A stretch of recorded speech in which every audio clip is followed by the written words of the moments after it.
Hey, welcome back to the channel. Thank you for being here.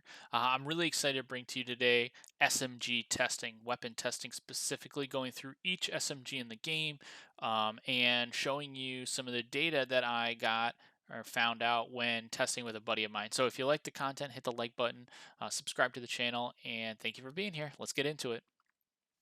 So I went through every SMG in the game. There's 5 SMGs, and this is me playing a video of just me going through everything and kind of how I did things. But there's five SMGs in the game. There's the Uzi, the UMP9, the Vector, the MP5, and the PPSH. All of them have damage values listed here in the armor in the weapon section, so you could go through those and kind of see. Um, Damage is obviously, I think, what they expect the damage value to be. I'm not exactly sure where, but it just says like what the damage is. Range is when does that range kind of begin the damage drop off? So after for SMGs 35 meters is when you would expect damage drop off to begin. Stability is how easy it is to control the weapon. Fire rate is how quickly the bullets come out, and then capacity is how many rounds are in the weapon, and some of those things can change. In addition to that, I also tested recoil. So you can see I'm doing some recoil testing here, and I have recoil screenshots in a Google sheet that I'll share with you all, and I'll put it in the description of the video. But I went through a bunch of different weapons. I tested them with a friend of mine, and really the way that I went about it was I jumped into a trios match with me and my buddy. And because it allows for friendly fire, I shot my friend, and the damage values printed out on the screen, which, is how it normally happens when you're playing the game. So I basically tested two different things. I tested uh, within that 0 to 35 meters. So I tested really close up, shooting my friend in different areas of the body, and then further away, so 35 meters plus. And I really found a few different things. So here's some video of me shooting my buddy, but I found a few different things. One is that really the three main areas that capture damage value differently is the limbs, so your arms and legs, your torso, so your chest and stomach, and then your head. Those are the three things that I found when testing different damages. The other thing to note is that usually when you drop into the game, you have some sort of modifier already on you, whether it's a damage increase, speed increase, or additional health.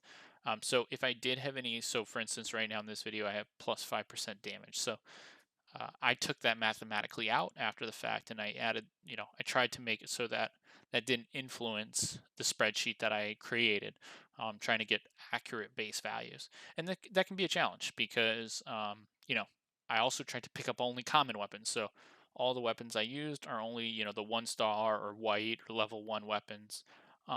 No level 2 or above, but you could calculate those damage values based on these base statistics that I created. Um, and I tried to, see if they lined up with what the game said. Most of them did. There's a few differences, but um, my testing, isn't perfect by any means, but I hope to improve it over time. So let me show you the spreadsheet I created.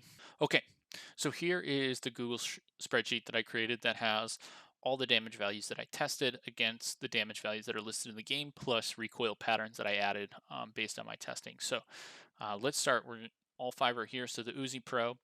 Um, so the Uzi is listed as having an 11 base damage, and I found that when I shot somebody 0 to 35 meters, it ended up at 20 in a headshot, 11.9 torso, and 7.3 damage in the limbs, which the 11.9 torso damage is very close to the damage that it talks about here. So I'm not sure if that's the damage value that they're listing off, but nonetheless, that's what I got.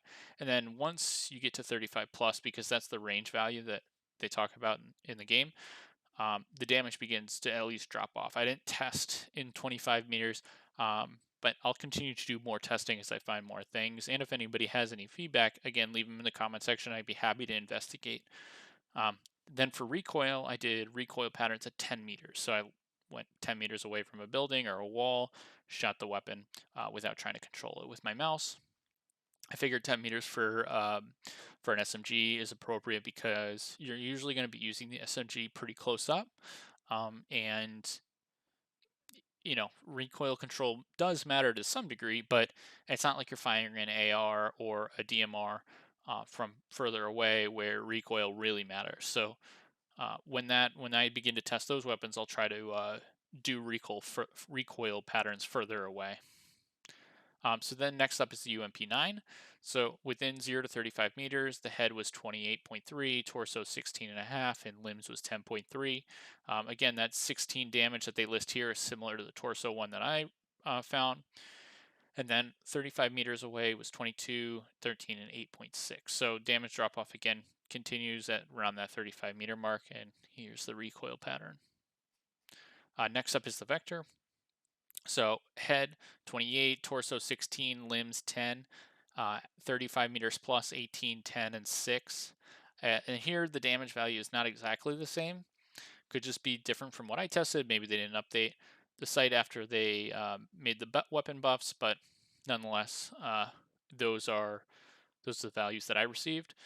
And then MP5, so 25, 15, and 9, and then 15, 9, and 5. And their damage was 14, mine was 15, so it was close. Not quite as different as the vector, but that's what I got. And then lastly, the PPSH. Head was 31, torso 18, limbs 11. Their damage was 14 here, so again, a little different. And then 35 meters plus was 24, basically 25, 11.9, so 12, and then 7.4. So I'm going to link this sheet in the description of the video so you'll have access to it. Again, if you have any feedback, please let me know, but that's really all I have for you all. So I hope this helps the community. I hope it kind of gives you an idea of, maybe some of the weapons you'd like to use. Maybe you have a favorite right now, but maybe you're missing out. I think a lot of these weapons have a lot of different strengths and weaknesses. It just kind of depends on your preference, but I hope this kind of adds some value and adds some more data to your decision making. So if you like the content, hit the like button, subscribe to the channel, and if you have any feedback, please leave them in the comment section. If you want to help as well, please leave those in the comment section or shoot me a DM on Twitter. I'd love to hear from you and get some help on this. It definitely takes some time, but I hope it's worth it. And yeah, thank you for being here and have a good one.